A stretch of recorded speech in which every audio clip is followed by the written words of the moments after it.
28. 28 of these were taken out of my thighs and injected into my face. So I got my stitches taken out today, and I had some follow-up questions for Dr. Eftikari. So I asked him, how much fat do you think was removed?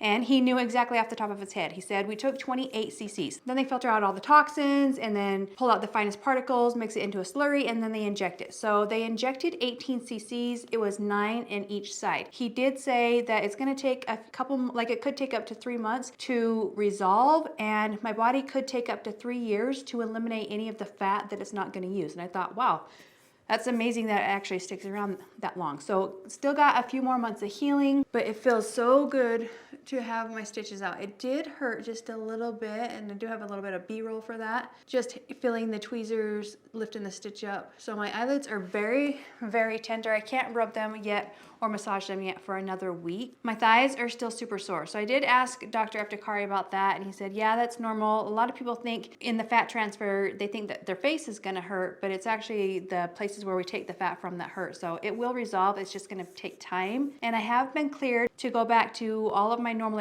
activities, except for makeup. I still have 1 more week to wait for that. And I am healing very well. He actually looked at me and he said, wow, I am surprised because most people are still pretty bruised.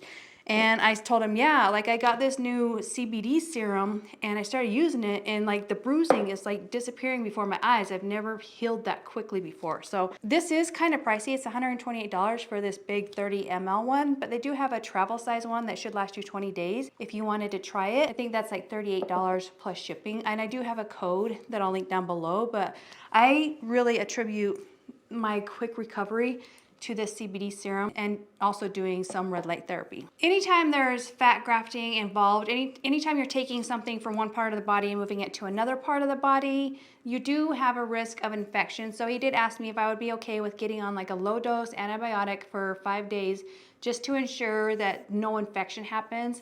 And he did ask me, like it was a question, so I could have said no if I wanted to, but I don't want to risk an infection and having something go horribly wrong. So I'm gonna do the low dose antibiotic once it's called in. Okay, and when he came in the room, he did compliment me saying, yeah, my team is like picked up on a lot of your social media presence and you've done a really nice job because I've watched some of the videos that you've done. He's like, do you mind if we share these on our page? I was like, no, sharing is caring. Like, you're the one that did the surgery and I'm happy to share my outcome. And he did invite me to an event in Heber City on the 27th of March for his patients. Like, it's good to know that I'm doing better than most of his patients, and my bruising is resolving really well and I'm looking really good. So he did talk about the restriction of not being able to put my head lower than my heart, and basically he has to put that on the sheets because his patients up in Park City, they do yoga and they want to like immediately go back to yoga. And that's like when you're in downward dog, you're putting all the blood in your head and it goes to your eyelids, and that causes like the risk of everything coming open. So he's like, yes, you're free to like bend over, do what you feel like you can, no restrictions besides makeup. I'm gonna go ahead and get in here.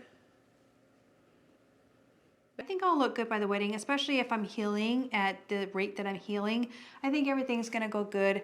Today is a much better day. There is a lot less swelling in my face, a lot less yellowness in my face. I'll pop up a side-by-side picture. So if you know me, you know how important sunscreen is to me to reverse aging and stop any future aging damage. So I'm just happy to be back to sunscreen. I will be applying it every single day.